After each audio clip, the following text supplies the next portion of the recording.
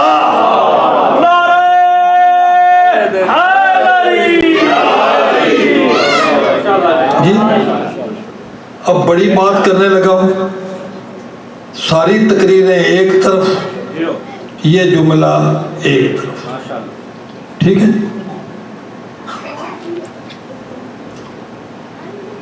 جس مقدمے کے دو گواہ ہوں، اس مقدمے کے دو، محمد رسول اللہ کے دو گواہ، ایک لا الہ الا اللہ، ایک علی ولی اللہ، ٹھیک ہے؟ محمد، اور یہی ہمارا کلمہ ہے، لا الہ الا اللہ محمد رسول اللہ علیہ اللہ۔ میں 10 دن سے 8 دن سے کلمہ ہی آپ کو سمجھا رہا ہوں، آیتیں پڑھ پڑھ کے، کہ کہیں بھی آپ کمی بیشی نہیں کر سکتے۔ اب رسالت کے مقدمے کے دو گواہ، محمد رسول اللہ کے دو گواہ، کون کون؟ لا الہ الا اللہ، علی ولی اللہ۔ اب جو بندے بیٹھے میرے سامنے، ان سے میں پوچھتا ہوں کسی مقدمے کے ہوں دو گواہ، اور اگر ایک گواہ کو بٹھا دیا جائے وہ مقدمہ خارج ہو جاتا ہے۔ کہاں پھر رہا ہے تو؟ علی ولیوں کو چھوڑ کے دائرہ اسلام سے چھٹی ہو رہی ہے، تو رو رہا ہے، مولویوں سے پوچھتا پھرتا ہے علی اللہ پڑھنا ہے یا نہیں پڑھنا۔ میں پہلی محرم سے آج تک اسی ایک موضوع پہ خطاب کروں، لا یجوز التوحید الا بولایت علی بن ابی طالب۔ توحید کیا، رسالت بھی مکمل نہیں ہوتی اگر دوسرا گواہ نہ ہو۔ اور شریف صاحب دو گواہ ہی ہیں نا، شادی میں بھی دو ہی گواہ ہوتے ہیں۔ تسی کہنا چار ہوتے ہیں نا، دو لڑکے کے ہوتے ہیں، دو لڑکی کے ہوتے ہیں۔ جی شاید میری بات میں کریکشن ہے نہ کرتے ہوئے میں خود ہی کر دیتا ہوتا ہوں۔ جی وہ بندے ہوتے ہیں کہ بعد میں ہو رہا جی 4 ہوتے ہیں، میں کہا اچھا جی۔ تو کسی مقدمے کا ایک گواہ بٹھا دیا جائے نا تو مقدمہ خارج ہو جاتا ہے، ٹھیک ہے نا جی؟ 2 گواہ ایک گواہ، تو آپ نے ایک گواہ بٹھایا ہوا۔ ابھی کہہ رہے ہیں جی ہم شیعہ ہیں، مومن۔ کہاں کے شیعہ، کہاں کے مومن، مجھے بتاؤ، مقدمہ ہی خارج ہو چکا ہوا ہے۔ میں ایک اور آیت پڑھ دوں، میں آیتوں سے سمجھاتا ہوتا ہوں۔ غدیر میں اللہ نے رسول اللہ صلی اللہ علیہ وآلہ وسلم کو کہا، یا ایھا الرسول بلغ ما انزل الیک من ربک وان لم تفعل فما بلغت رسالہ ان واللہ یعصمک من الناس ان اللہ لا یہدی قوم الکافرین۔ ٹھیک ہے، میرا حبیب علی کی ولایت کا اعلان کر دے۔ اگر اعلان نہ کیا، پہلے تو گارنٹی دی واللہ یعصمک من الناس، یہ گارنٹی خندق میں بھی نہیں دی، احد میں نہیں دی کہ میں بچاؤں گا، بدر میں نہیں دی جہاں کافر تلواریں لے کے آئے تھے، یہ گارنٹی وہاں دینی چاہیے تھی، وہاں دی نہیں، کسی جنگ میں نہیں دی۔ اب ساری جنگیں قرآن میں موجود ہیں، مجھے تو موقع نہیں مل رہا ایک ایک جنگ میں قرآن سے آپ کو سناتا جی۔ تو وہاں تو یہ تسلی دی نہیں واللہ یعصمک من الناس، اس کا مطلب ہے یہ علی ولی اللہ المسئلہ اس زمانے میں بڑا اہم تھا۔ تو یہ میں بھی جو علی ولی اللہ پڑھ رہا ہوں اپنی جان پہ کھیل کے پڑھ رہا ہوں، کسی دن کسی دیوانے نے میرے گلے آ کے پڑھنا ہے، سمجھ رہے ہیں؟ تو مجھے اس کی پرواہ کوئی نہیں ہے، بہرحال پرواہ ہوتی تو میں رک جاتا۔ تو رسول کو ارشاد ہوا بھائی پالنے والے کیا کام کیا نہیں رسول اللہ نے؟ سب کچھ تو کیا ہے. طائف کے اونٹوں سے پتھر کھائے، لہو لہان ہو گئے، مکے میں گھر چھوڑنا پڑا، ہجرت کی، پھر جنگ بدر ہوئی، اس میں چچا کے بیٹے عبیدہ کی لاش اٹھا کے لائے، پھر جنگ احد ہوئی، اپنے چچا امیر حمزہ کی لاش اٹھا کے لائے، جنگ تبوک سے جعفر طیار کے لاشیں اٹھا کے لائے چچا کے بیٹے کے، خود دندان مبارک شہید ہوئے، تیری توحید پہنچائی، نمازیں پہنچائیں، روزے پہنچائے، حج پہنچایا، پورا دین پہنچا دیا، اور تو کہہ رہا اگر علی کی ولایت نہ پہنچائی تو پھر کچھ نہیں پہنچایا.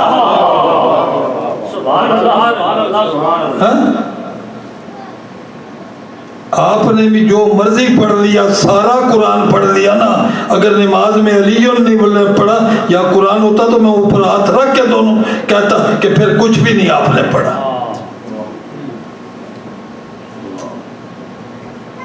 تو رسول کو ارشاد ہو رہا ہے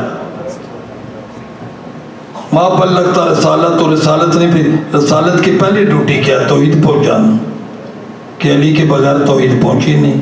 تو یہ کیا کہ رسول کو تھریٹنگ دے رہی ہے؟ جو شیعہ کہتے ہیں اللہ رسول کو تھریٹنگ دے رہا ہے، اپنے حبیب کو بدبختوں کو تھریٹنگ نہیں دیتا.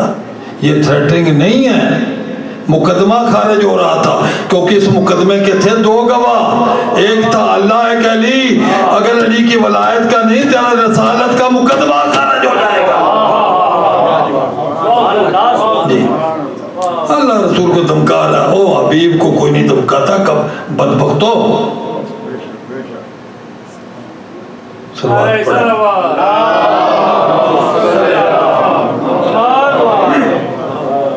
اور اب یقول الذین کفروا لست مرسلا قل کفی باللہ شہیدا بینی و بینکم ومن محمد رسول اللہ کے دو گواہ، ایک لا الہ الا اللہ. یہ جو کہتے ہیں نا راجہ صاحب علی کو بڑھا دیتا، میں تو قرآن پڑھتا تھا، بڑھا کیسے دیتا ہوں؟ اب یہ فیصلہ آپ نے کرنا ہے، قرآن نے علی کو بڑھایا، میں نے بڑھایا. سمجھ لیں؟ ہر روز اسی موضوع پہ میرا خطاب.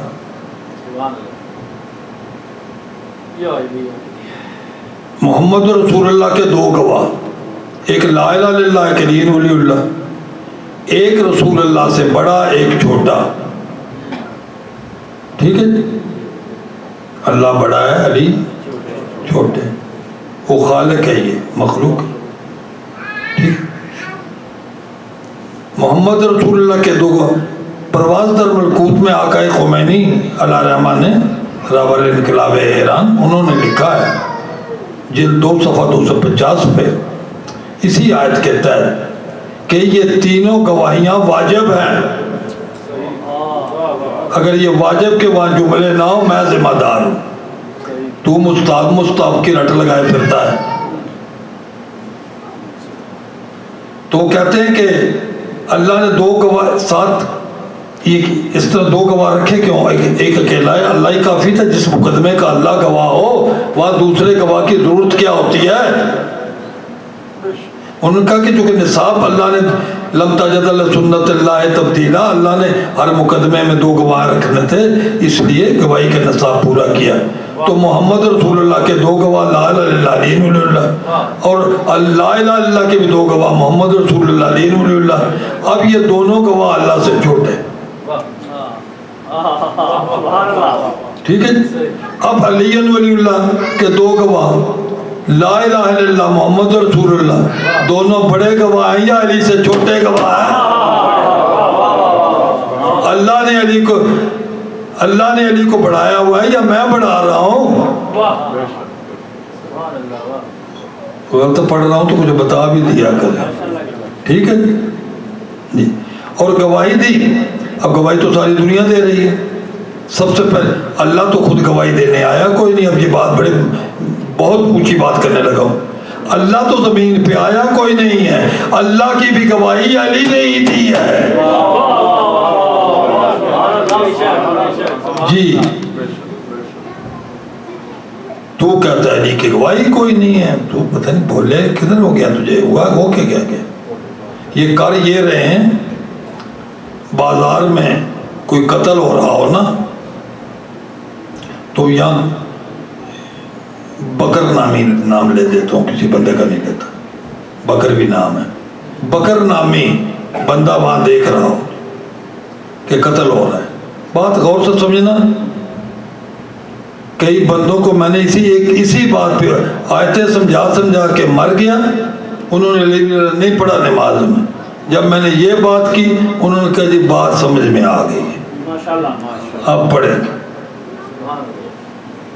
10-15 دن آیتیں سنا کے کوئی اثر کوئی نہیں. بازار میں قتل ہو رہا, بکر نامی بندہ دیکھ رہا. اب وہ بیچارہ چھڑا تو نہیں سکا, کمزور آدمی ہے, لیکن وہ جو قاتل جب قتل کر کے اس بندے کو چلے گئے, انور کو مثلا قتل کر کے چلے گئے, تو اس نے بازار میں کھڑے ہو کے گواہی دی کہ جی قاتل فلاں آدمی تھا. پھر اس نے تھانے میں بھی آ کے گواہی دی ایس ایچ او کے سامنے, ٹھیک ہے جی, کہ قاتل فلاں تھا. اب اس کی ایک آخری گواہی عدالت عظمیٰ میں بھی ہوگی کہ نہیں, وہاں جا کے وہ گواہی نہ دے تو مقدمہ ضائع ہو جائے گا. مجھے بتائیں یہ بکر اچھا آدمی ہے یا حرام زادہ ہے؟ اس نے اس غریب کا قتل تم نے گواہی دی کیوں ہے بازار میں, تم نے تھانے میں کیوں دی ہے؟ تو جب تو کلمے میں گواہی دے رہا ہے, تو اذان میں گواہی دے رہا ہے, جبکہ مسجد کے مولوی صاحب بھی مسجد کے ایس ایچ او ہی ہوتے ہیں, ایس ایچ او کی موجودگی میں وہاں گواہی, جب اللہ کے دربار میں گواہی ہونی ہے علی ولی اللہ کی, اذان میں دے رہا ہے, اقامت میں دے رہا ہے, تو اللہ کے دربار میں چپ کر کے مقدمہ تیرا خارج ہے. ہاں جی, یہ مولا کائنات کی عزت ہے. میں پہلے بھی پڑھ چکا ہوں, پھر جملہ دہرا دیتا ہوں. جنگ خندق میں کوئی بندہ نہیں لڑا میرے مولا علی کے علاوہ, اور مولا علی اس جنگ میں گھوڑا بھی نہیں لے کر گئے. بات یوں ہی تھی کہ اس نے کہا تھا کہ عمر بن عبد نے خیمے میں نیزہ مار کے سرکار رسالت امام صلی اللہ علیہ وسلم میں کہ اپنے ساتھیوں میں سے کسی کو بھیجیں گے عذاب پڑھ لینا. تو قرآن نے کہا کہ صحابہ کے گلوں میں اس طرح نظر آتا تھا کلیجے پھنس گئے ہیں, ہلتے جلتے نہیں تھے, کوئی اٹھتا نہیں تھا. پھر اس نے کہا بھیج صحابہ کو, اپنے ساتھیوں کو بھیج, میں نے یہ بڑے جنت کے شوقین ہیں, انہیں جنت پہنچاؤں. ٹھیک ہے, کوئی اٹھتا نہیں تھا. آخر پہ اس نے جملہ بدلا, اس نے کہا تیرے ساتھی تو نہیں اڑ رہے, جس اللہ کا پرچار کر رہا ہے نا اس اللہ کو بھیج. پہلے بھی علی کھڑے ہو رہے تھے کہ میں جاتا ہوں, بٹھا دیتے. جب اس نے کہا نا اللہ کو بھیج, تو کہا یا علی اب جاؤ, تو اللہ کے ساتھ گواہ ہے میرا. ٹھیک ہے, اللہ نے پوری مولا کائنات گئے, جنگ فتح ہوئی, تو جب رسول قصیدہ پڑھ رہے تھے ضربت علی یوم الخندق افضل من عبادت ثقلین, اور اللہ قصیدہ پڑھ رہا تھا سورہ احزاب کی آیت وقاف اللہ المومنین القتال, میرا حبیب آج مومنوں کی حمایت میں اللہ کیسے لڑا. جی علی کا لڑنا اللہ کا لڑنا ہے. اسی لیے معصوم کہتے ہیں ارادتنا ارادت اللہ, مشیتنا مشیت اللہ, قولنا قول اللہ, فعلنا فعل اللہ. ٹھیک ہے, ان کا فعل ہی اللہ کا فعل کہلاتا ہے. بھائی یہ کبھی کھڑے ہو گئے تو اللہ نے اسے قیام قرار دے دیا, اور یہ جھک گئے تو اللہ نے کہا تم بھی جھکو رکوع ہے. یہ جھکتے جھکتے زمین پہ سر رکھ دیا تو اللہ نے کہا یہ سجدہ ہے, اور پھر جو بیٹھے اللہ نے کہا یہ تو چھوڑ ہے. کبھی انہوں نے کوئی خیرات بانٹ دی تو اللہ نے کہا یہ زکوٰۃ ہے, ہم تو تم بھی ادا کرو. کبھی انہوں نے اپنے گھر کے ہی 7 چکر لگا لیے تو اللہ نے کہا یہ حج ہے. ٹھیک ہے, کیونکہ ان کا فعل اللہ کا فعل ہے. اور ابھی بھی کسی کو سمجھ نہیں نہ آئی تو بیعت رضوان ہو رہی تھی، تو صحابہ رسول اللہ کے ہاتھ پہ ہاتھ رکھ کے بیعت کر رہے تھے، تو ہاتھوں کا ایک انبار لگ گیا۔ مولا کائنات گشت پر تھے، جب آئے تو مولا کائنات نے ان تمام ہاتھوں کے اوپر ہاتھ رکھا، تو اللہ نے قرآن میں پکار کے کہا ید اللہ فوق ایدیہم، ان کے ہاتھوں پر اللہ کا ہاتھ ہے، ہاتھ تو علی کا تھا۔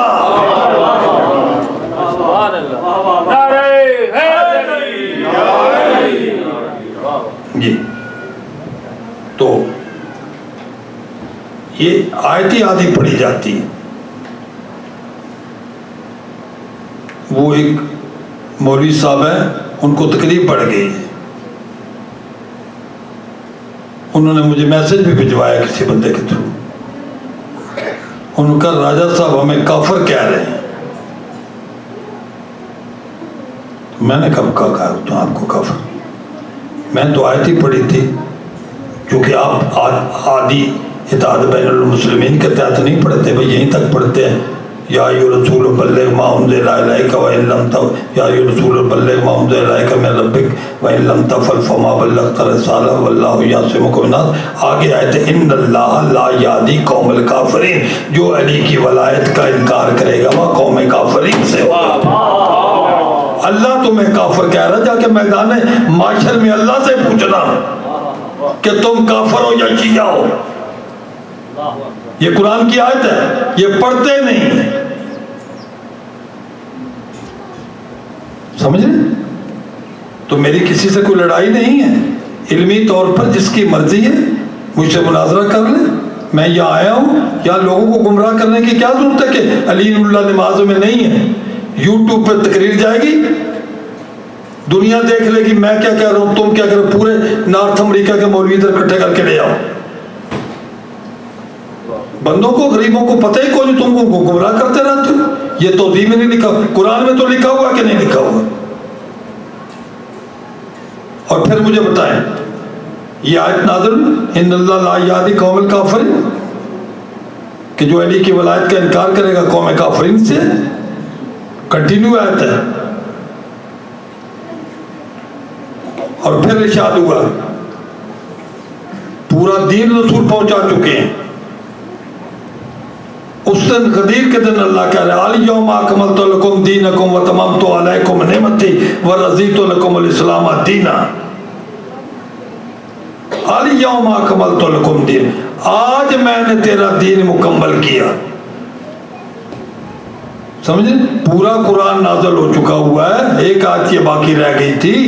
نمازیں آ چکی ہیں، روزے آ چکے ہیں، حج آ چکے ہیں، توحید آ چکی ہے، رسالت آ چکی ہے، سب کچھ بیان ہو چکا ہوا ہے۔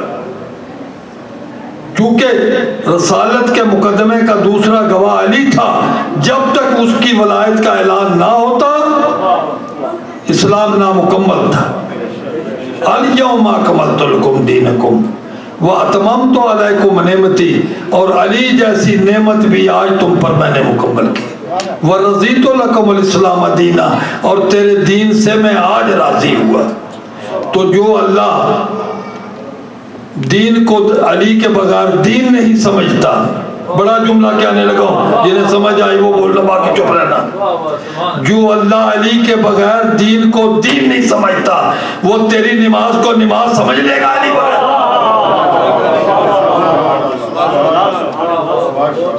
کیا نماز دین سے باہر؟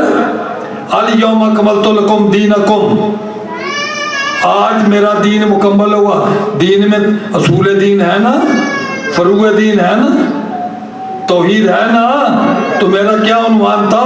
لا یجوز التوحید الا بولایت علی، توحید مکمل نہیں ہوتی علی کی ولایت کے بغیر۔ لا یقبل اللہ عمل عاملا الا بولایت علی ابن ابی طالب، کسی عمل کا عمل کوئی اللہ قبول نہیں کرتا علی کی ولایت کے بغیر۔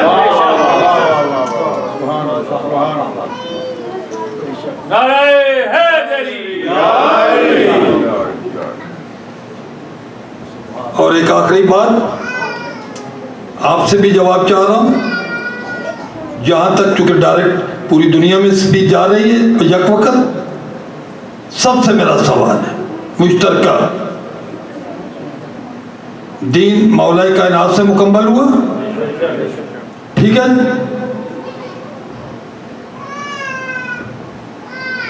آیتیں آپ کے مزاج عالیہ پہ ناگوار گزر رہی ہیں، میں ایک شعر پڑھ دیتا ہوں اور یہیں پہ ختم کر دیتا ہوں۔ جی مجھے سوچ کے بتائیں، جس کے بغیر دین مکمل نہ ہو سکا، بڑی بات کرنے لگا ہوں، علی کے بغیر دین مکمل تھا؟ جس کے بغیر دین مکمل نہ ہو سکا، پھر کہتا ہوں میں عالم وجد میں پڑھا ہوں، بھولا بلایا کوئی نہیں۔ جس کے بغیر دین مکمل نہ ہو سکا، اس کے بغیر کیسے مکمل نماز ہے؟ آپ بتا دیں، نماز دین سے باہر؟ فروغ دین میں ہے نا؟ تو جو کچھ بھی مکمل ہوا علی سے ہوا۔ جی صلوات پڑھیں بابا۔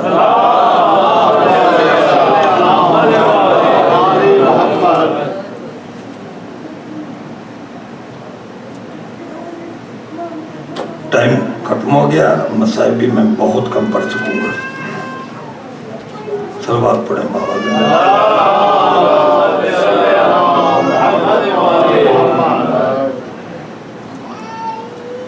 سب سے پہلے تو ایک اعتراض کا جواب دے دوں، مہدی پہ اعتراض ہوتا ہے کہ کربلا میں پانی کہاں تھا کہ مہدی بنائی گئی؟ پھر یہ کون سا موقع تھا؟ سرکار سید الشہداء کہہ چکے تھے کہ قاسم کی شادی کر رہے ہیں، ٹھیک ہے، پرائے باتیں کرتے رہتے تو کوئی ضرورت نہیں اس کی ڈیٹیل کی۔ میں 4 سال پہلے آیا تھا یہاں امتیاز چودھری صاحب کے امام بارگاہ میں پڑھنے، تو انہوں نے کہا تھا یہاں لوگ مہندی نہیں نکالتے تو مہندی نہیں برآمد ہوگی۔ میں کہا جی مسئلہ کیا ہے؟ ان کا یہاں ایک عالم دین صاحب آئے تھے، مجتہد صاحب تھے، وہ کہہ گئے ہیں کہ مہندی کا کوئی ثبوت نہیں ہے، تو لہذا نہیں۔ میں کہا جی ان صاحبان کو مجھے ملاؤ، میں نے اگر مہندی پہ نہیں نہ پڑھنا تو 6 محرم میں آج میں اپنا ٹکٹ لے کے واپس جا رہا ہوں۔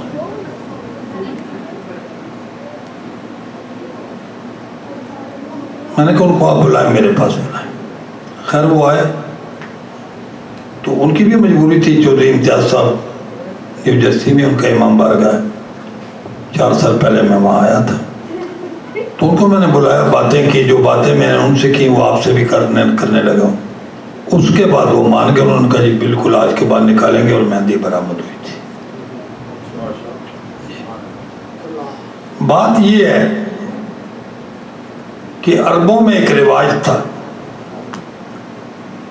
کہ بے شک دشمن آ جائے حملہ کرنے کے لیے، ان کے گھر آگے اگر شادی کا کوئی اہتمام ہو رہا ہو نا تو وہ واپس چلے جاتے تھے۔ یہ عربوں کا کلچر تھا۔ You turn over the pages of history you will come to نو۔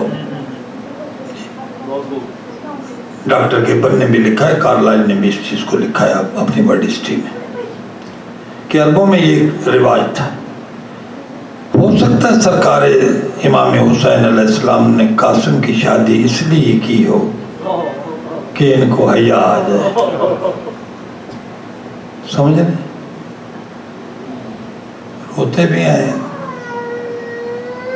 اور دوسرا ایک مسئلہ اور بھی ہے،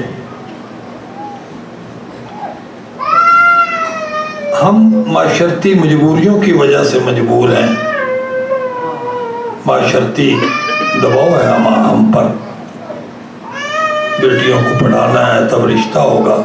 عربوں میں نہیں تھا، بیٹی سن بلوغت تک ہوتی تھی تو فوراً شادی کر دی جاتی تھی، ٹھیک ہے جی۔ ادھر سن بلوغت ہوا اور اسی مہینے میں شادی طے ہو جاتی تھی۔ ہو سکتا ہے شہزادی فاطمہ کبریٰ کہ وہ عمر آ چکی ہو جو شادی کی ہوتی ہے، تو آپ یہاں بیٹھے کیا کیفے لگا رہے ہیں کہ کیوں کی، کیوں شادی کی؟ ایک شرعی مسئلہ ہے، وہ بانی شریعت ہے۔ اور اس کے علاوہ شہزادہ قاسم 2.25 سال کا تھا اور یتیم ہو گیا. ہر بیوہ اپنے ذہن میں ایک تاج، میری طرف پوری توجہ کرنا، بڑے دردناک فکریں ہیں. ہر بیوہ اپنے ذہن میں ایک تاج محل بناتی رہتی ہے کہ میرا بیٹا جوان ہوگا، دلہن میرے گھر آئے گی، پھر سے میرا اجڑا ہوا گھر آباد ہو جائے گا. اسی حسرت پر شہزادی ام فروا، میرے بیٹے کو مہندی لگے گی، دلہن کو مہندی لگے گی، یہ انہی تصورات میں زندگی گزاری ہے. تو یہ شہزادی کی ایک حسرت بھی تو ہے نا کہ میرے بیٹے کو مہندی لگتی. یہ حسرت میں ہی آپ علم برآمد کرتے ہیں کہ کل میں شہادت سرکار مسجود وفا پڑھوں گا، کہ حسرت میں ہم علم برآمد کرتے کہ غازی کی خواہش تھی کہ مولا کا علم برآمد، غازی کی شہادت کے بعد علم سرنگو ہو گیا تھا. آج تک ہم عالم سر بلند کرتے ہیں کہ مولا آپ کی اس خواہش کا ہم احترام کر رہے ہیں. تو شہزادی ام فروا کی خواہش نہیں تھی کہ میرے بیٹے کو مہندی لگے، میرے بیٹے کی شادی ہو سکتا ہے مظلوم کربلا نے ان کے احترام میں کر دی. اور اس کے علاوہ جو بڑی بات یہ ہے، جب شہزادہ قاسم، ایک وجہ یہ آخری بیان کر رہا ہوں کیونکہ یہ گمراہ کرنے والے مختلف چینل سے گمراہ کرتے ہیں، اس لیے میں وضاحت سے باتیں کر رہا ہوں. مجھے ڈائریکٹ شہادت پڑھنی چاہیے تھی. ایک وجہ یہ بھی ہے کہ جب شہزادہ قاسم خیمے سے جانے لگا تھا نا، شہزادی آذربائیجان کی ملکہ ام فروا تھر تھر کانپ رہی تھی، جسم میں سکت باقی نہیں رہی تھی. فاطمہ کبریٰ نے آگے بڑھ کے گلے لگ کے کہا تھا، اماں کوئی بات نہیں ہے، قاسم جا رہا ہے، میں آپ قاسم بن کے آپ کی خدمت کروں گی.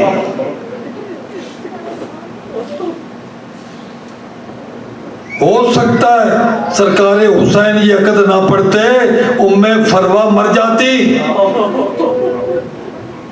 تسلیاں دینے والی اس وقت شہزادی فاطمہ کبریٰ صلوات اللہ علیہا تھی کہ امی میں آپ کے ساتھ ہوں، میں آپ کی خدمت کروں گی. جس ماں کا ایک ہی بیٹا ہو، یار اندازہ تو لگاؤ نا، وہ مقتل کو جا رہا ہے، اس کی کیفیت کیا ہوگی.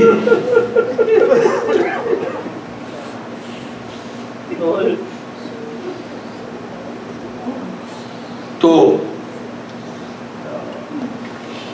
شہزادہ قاسم بچپن سے بہت بہادر تھے،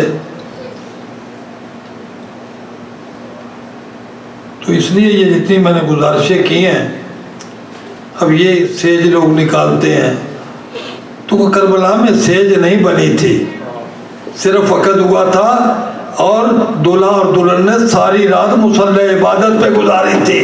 پتا تھا صبح مقتل ہے. تو یہ سیج وغیرہ کوئی نہیں بنی تھی، یہ ہم حسرت میں نکالتے ہیں. ماں کی حسرت تھی نا کہ مہندی بھی ہم حسرت میں نکالتے ہیں کہ شہزادی تیری حسرت تھی نا بیٹے کو مہندی لگاتی، بہو کو مہندی لگاتی.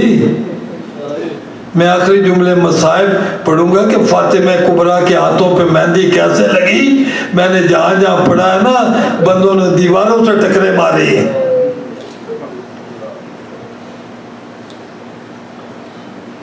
قاسم بڑا بہادر بچہ تھا، 10 سال کی عمر تھی، 57 ہجری تھی.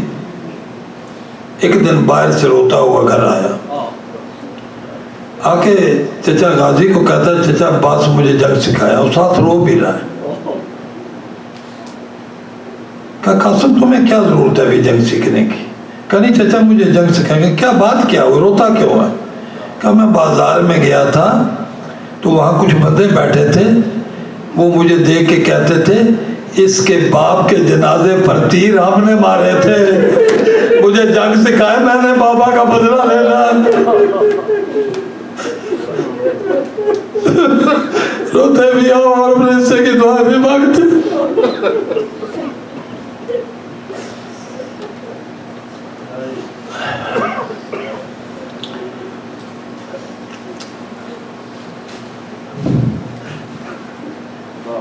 دس محرم کی رات کو سب کو اجازت مل گئی. 7 دفعہ بھی ذاکر اہل بیت بہت اچھے انداز میں پڑھتے ہیں. مولا ان کی زندگی دراز کرے, ان کے گھر میں جو بھی کوئی بیماری ہے مولا اس پہ سید سجاد کی بیماری کے صدقے سے دور فرمائے. اور بھی جو بیمار ہیں مولا انہیں صحت دے بشمول مجھے. تو گزارش یہ ہے کہ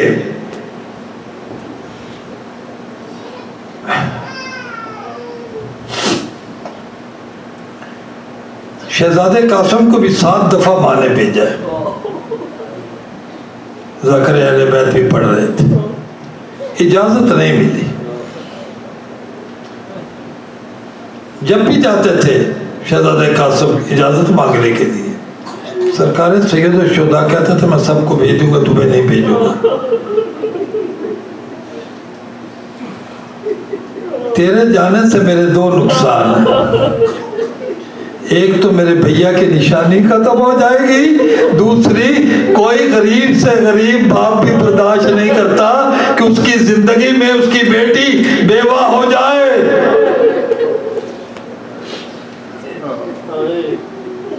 تو قاسم روتا ہوا آ جاتا. جب 7ویں دفعہ آیا نا خیمے میں جہاں سے ذاکر اہل بیت قبلہ سرکار نے چھوڑا تھا, میں اس سے آگے پڑھتا ہوں.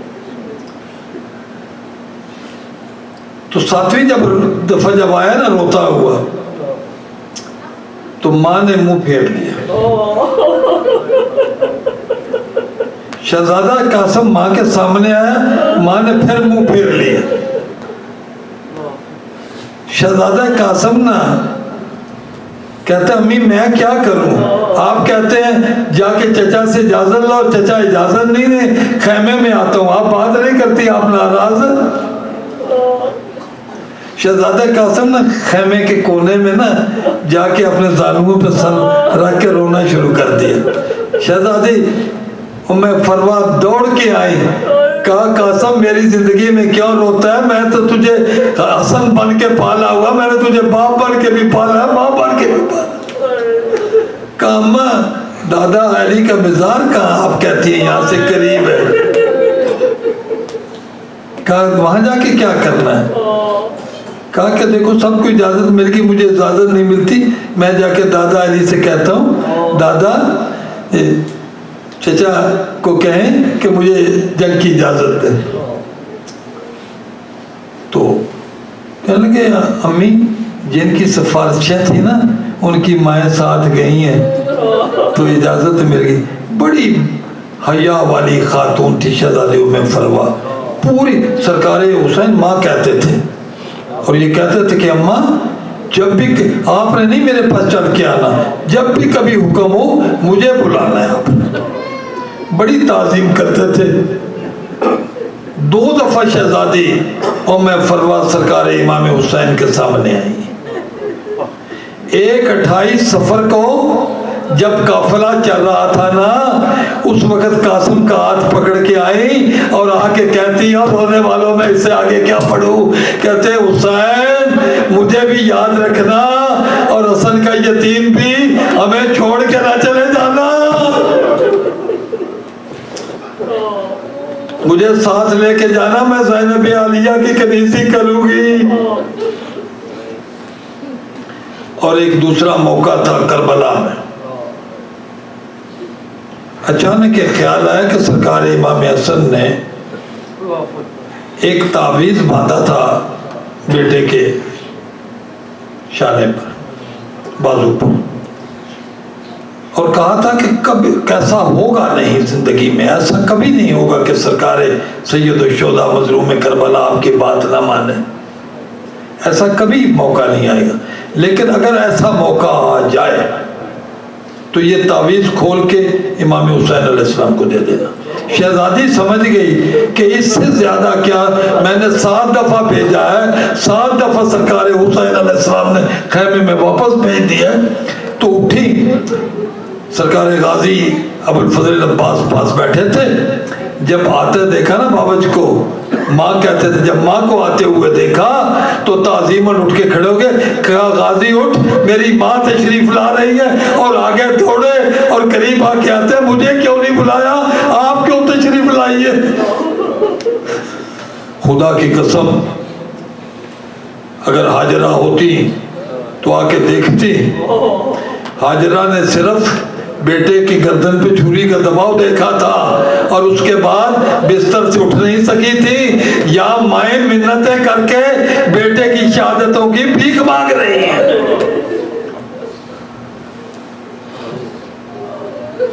تو مولا نے فرمایا حکم کیوں تشریف لائیے؟ تو نا دامن ابا کو پھیلا دیا، کہا حسین میں سوالی بن کے آئی ہوں اور یہ ایک تعویذ ہے، یہ آپ پڑھ لیں۔ امام حسین نے تعویذ پڑھا، لکھا تھا من الحسن الی حسین الغریب، حسن کی طرف سے حسین غریب کو خط ہے، بھیا حسین کربلا میں میری خواہش تھی میں بھی ام فروہ کے ساتھ آتا، لیکن میری شہادت ہو گئی ہے، ام فروہ جب آئے نا قاسم کی شہادت کی بھی حسین انکار نہ کرنا۔ مولا حسین رونے لگے اور قاسم کے ایک جملہ کہا کہ قاسم کل تیرا بھیا علی اصغر بھی شہید ہو جائے گا، تو ہے، کل تیرا بھیا اصغر بھی شہید ہو جائے گا۔ خدا کی قسم میں نے مکتر کی کتابوں میں پڑھا ہے، ایک انگڑائی لی، ابا کے بٹن تڑاک تڑاک کر کے ٹوٹ گئے، کہتے ہیں چچا کس کی جرت ہے کہ میری زندگی میں خیموں میں آ کے اصغر کو اٹھا کے لے جائے؟ روتے بھی آؤ، میں مصائب کی طرف بڑھ رہا ہوں۔ شہزادے قاسم کو اجازت ملی، مولا کائنات کی تینوں بیٹیوں نے کپڑے پہنائے اور شہزادی زینب سلام اللہ علیہ نے بھیا حسن کی دستار نکالی اور کہا کہ یہ میں تو بدوا نہیں سکتی، باندھ نہیں سکتی۔ سرکار حسین علیہ السلام کو بلایا گیا، میں اب اس مصائب کے اس حصے پہ آ چکا ہوں جہاں میرا اپنا بھی دل ڈر رہا ہے۔ سرکار امام حسین علیہ السلام نے قاسم کو قریب بلایا، سب بیویاں دیکھ رہی ہیں۔ سرکار امام حسین علیہ السلام نے انما یرید اللہ لیذھب عنکم الرجس اہل البیت ویطہرکم تطہیرا کی آیت پڑھ کے پہلا پیش دیا۔ سرکار امام حسین دوسرا پیش دے رہے تھے، مولا کائنات کی علی بیٹی شہزادی ثانی زہرا پڑھ رہی تھی، یوفون بالنذر ویخافون یوما کان شرہ مستطیرا ویدعون الطعام علی حبہ مسکینا ویتیما واسیرا۔ مظلوم کربلا تیسرا پیج دے رہے تھے کہ شہزادی ام کلثوم پڑھ رہی تھی وفدیناہ بذبح نظیف۔ مظلوم کربلا چوتھا پیج دے رہے تھے، شہزادی رقیہ پڑھ رہی تھی ومن الناس من یشری نفسہ ابتغاء مرضات اللہ۔ شہزادی فاطمہ کبریٰ، شہزادی سکینہ سب قرآن کی آیتیں پڑھ رہی تھی۔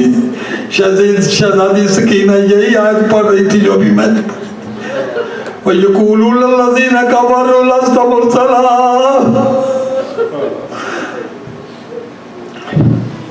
سرکار امام حسین علیہ السلام نے آخری پیج دیا۔ اب دیکھنا جنہوں نے ماتم کرنا ہے، جب سرکار امام حسین نے آخری پیج دیا، ایک دن کی دلہن جب سرکار نے آخری پیج دیا، جیسے مردے کو تحت الحنک باندھا جاتا ہے، ایسے جب تحت الحنک بیٹھا، فاطمہ کبریٰ سر پہ پیٹ کے کہتی ہے اِنَّا لِلَّهِ وَإِنَّا إِلَيْهِ رَاجِعُونَ۔ قاسم کا ماتم شروع ہو گیا، سورہ یہی دعا پڑھ رہی تھی بار بار، آپ بھی سب مل کے کہے اِنَّا لِلَّهِ وَإِنَّا إِلَيْهِ راجعون۔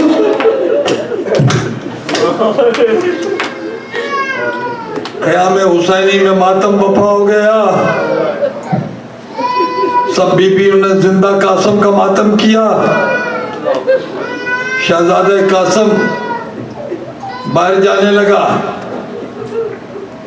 پتہ نہیں سیدوں کا کیا مقدر ہے، کچھ کو کفن ملا ہی کوئی نہیں،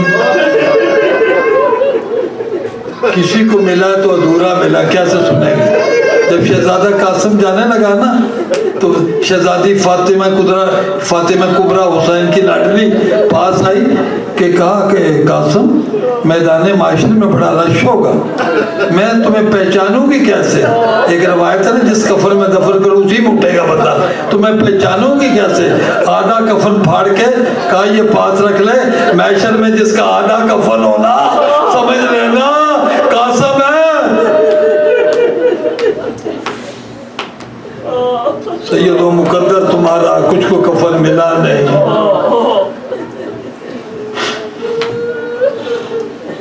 شہزادہ قاسم جانے لگا. خدا جانے کیا ہوا. شہزادی زینب سلام اللہ علیہ آئی انہوں محمد کو لے کر، کہا بھیا حسین قاسم کو گھوڑے سے اتار دو، میرے بیٹے جائیں گے. شہزادی رقیہ اپنی جوڑی کو لے کر آ گئی، کہا قاسم نیچے اتر آ، میری زندگی میں تو نہیں جا سکتا. قاسم کو نیچے اتار دیا. امام حسین علیہ السلام فرمایا مشیت یہ چاہتی ہے قاسم میدان کربلا میں مارا جائے. اتنا نازک مزاج بچہ تھا. سرکار حسین نے کمر سے پکڑ کے نا گھوڑے کی زین پہ بٹھا دیا. شہزادہ قاسم میدان کو چلنے لگا. میں وقت بہت زیادہ ہو گیا، میں باقی چیزیں نہیں پڑھتا، ایک بات پڑھوں گا. قاسم کی چھوٹی بہن سکینہ خاتون آگے لگام پکڑ کے کہتی ہیں قاسم نیچے اتر، اور میں بابا کو کہتی ہیں صغرا کو بھی بلا دے، میں نے تیرے ہاتھوں پہ مہندی لگانی ہے. صغرا کی بڑی حسرت تھی. شہزادہ قاسم میدان میں آیا، بڑی جنگ کی، میمنہ پہ حملہ کیا، میسرہ پہ حملہ کیا، قلب لشکر فوجیں دوڑی.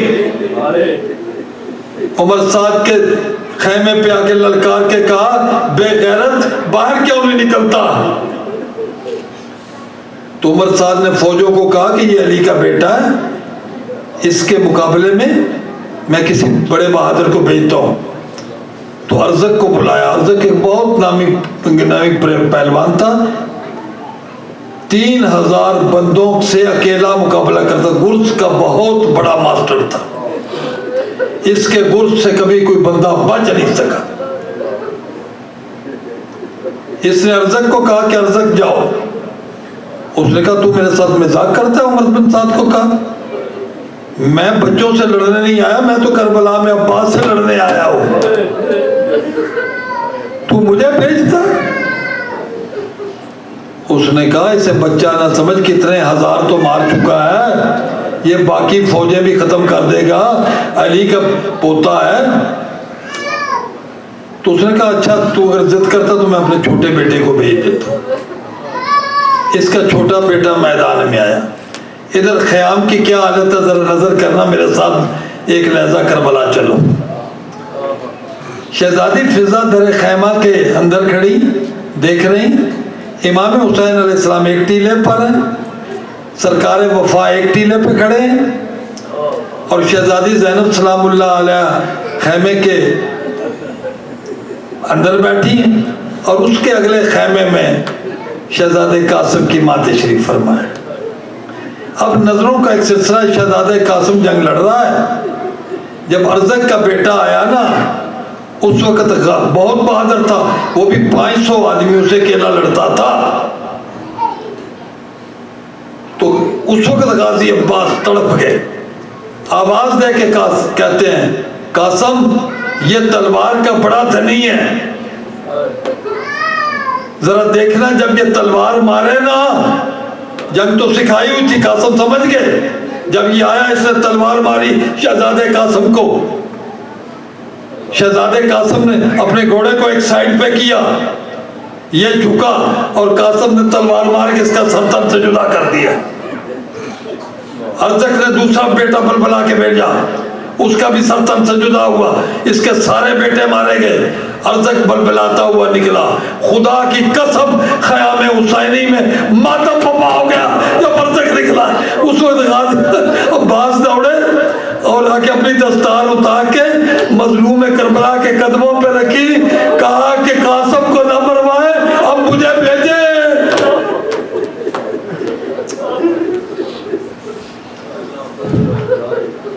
کہ عرض قاسم کے مقابلے میں آ گیا ہے۔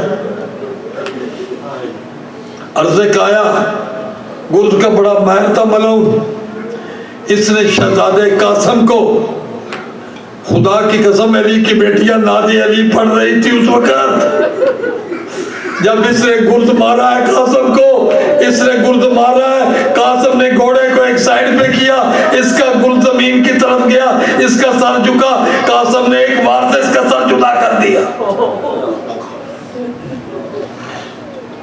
اس ملعون کا مرنا تھا کہ عمر سعد نے کہا ایسے کرو، 10,000 ہزار کے لشکر کے ٹولے بناؤ، کوئی تلواروں سے وار کرے قاسم پر، کوئی نیزوں سے وار کرے، کوئی تیر برسائے، کوئی پتھر مارے، اس کو گھیر کے مارو۔ فوجیں آگے بڑھی، بطول کا پوتا گر گیا فوجوں میں، اور شہزادہ قاسم جب فوجوں میں گر گیا، انہوں نے ہر طرف سے گھیر لیا۔ امام زمانہ فرماتے ہیں فَحَاصَرُوا مِن كُلِّ جَانِبٍ، قاسم ہر جانب سے گر گیا، وَمَكَانٍ وَجَرَحُوا بِسَيُوفِ سَهَامٍ وَسِنَانٍ، کہ قاسم پر تلواریں برس رہی تھی، نیزے برس رہے تھے، پتھر والے پتھر مار رہے تھے، کہ ایک ملعون نے قاسم کی پشت میں نیزہ مارا۔ قاسم گھوڑے کی زین پہ سمجھ نہ سکا میں آگے کیا پڑھوں، جب نہ سمجھ سکا گھوڑے کی زین سے گرا، پاؤں رکاب میں پھنس گیا، گھوڑا دوڑتا جا رہا ہے، تلوارے والے قاسم کو تلواریں مار رہے ہیں، نیزے والے نیزے مار رہے ہیں، جسم ٹکڑے ٹکڑے ہو کے بوٹیوں کی صورت میں دشت کربلا میں بکھرنا شروع ہو گیا۔ اور جب امام حسین قاسم کی لاش پر پہنچے ہیں، اس وقت قاسم کی لاش پہ گھوڑے دوڑائے جا رہے تھے، جہاں شہزادے قاسم گرا وہاں مظلوم کربلا کو لاش نہیں ملی۔ اس وقت حیران ہو کے کہتے ہیں اینا اینا قاسم، قاسم کہاں ہو؟ ایک ایک ٹکڑے سے آواز آئی چچا میں یہاں ہوں۔ مظلوم کربلا نے ٹکڑے اکٹھے کیے، آپ نے جنازے اٹھتے ہوئے دیکھے ہوں گے عزادارو، کم از کم 4 بندے ہوتے ہیں، 4 نہ ہو نا، کسی مزدور کا بھی جنازہ ہو تو 2 بندے ہوتے ہیں۔ مظلوم کربلا نے جنازہ کیسے اٹھایا دیکھنا میری طرح، ایک گٹھڑی باندھی ہے اور گٹھڑی باندھ کے یوں کندھوں پہ رکھ کے خیام کی طرف بڑھے۔ آخری جملے مسا میں ماتم بھی کر لینا۔ جب شہزادے قاسم کی لاش لائی گئی، مظلوم کربلا نے اپنی 3 بہنیں بلائی، اور شہزادی زینب سلام اللہ، شہزادی سکینہ سلام اللہ صلوات اللہ بھی ساتھ تھی، شہزادی ام کلثوم بھی تھی، اور شہزادی رقیہ بھی۔ کہا رو کے میں کوشش کرتا رہا ہوں قاسم کو جوڑنے کی، مجھے قاسم جوڑ دو، میں نے قاسم کی ماں کو بلانا ہے۔ شہزادیاں بڑی دیر کوشش کرتی رہی، قاسم جوڑ نہیں سکا، رو کے اٹھ کے اس وقت سرکار ام فروا کو بلایا گیا۔ حالت کیا ہے، کبھی اس خیمے سے ٹکرا جاتی ہے دیوار سے، کبھی ادھر۔ شہزادی زینب سلام اللہ آئی لینے کے لیے تو کہا مجھے رستہ نہیں ملتا، میری آنکھوں کا نور ختم ہو گیا قاسم کے بعد۔ اور جب آئی ہے نا شہزادی تو بیٹے کی کہا کہ مولا حسین میرے بیٹے کی لاش کہاں ہے؟ کہا یہ گٹھڑی ہے۔ تو بہنوں کو حکم دیا کہ گٹھڑی کھولے۔ جب گٹھڑی کھولی گئی نا، لاش بالکل ٹکڑوں میں تھی، کبھی ہاتھ اٹھاتی ہے کہتی ہے یہ میرے قاسم کا گانا ہے، کبھی کوئی سا اٹھاتی ہے چومتی ہے، اور پھر آخر پہ خدا کی قسم ایک دن کی دلہن آئی، یہ میرا آخری جملے ہے، جب آئی ہے نا فاطمہ کبریٰ تو بوٹیاں اکٹھی کر کے ہاتھ میں خون اکٹھا کرنا شروع کیا. جب خون اکٹھا کر چکی ہاتھوں پہ مہندی لگ گئی اور وہی خون سر پہ جب پھرنے لگی اللہ کا عرش ہلنے لگا, فرشتوں میں ماتم بپا ہو گیا, پورانی جنت میں ماتم. کربلا کو زلزلہ آیا, امام حسین دوڑے, بیٹی کے ہاتھ پکڑے, کہتی ہے بابا سورا کو بلا دے. اللہ لعنت اللہ علی قوم الظالمین.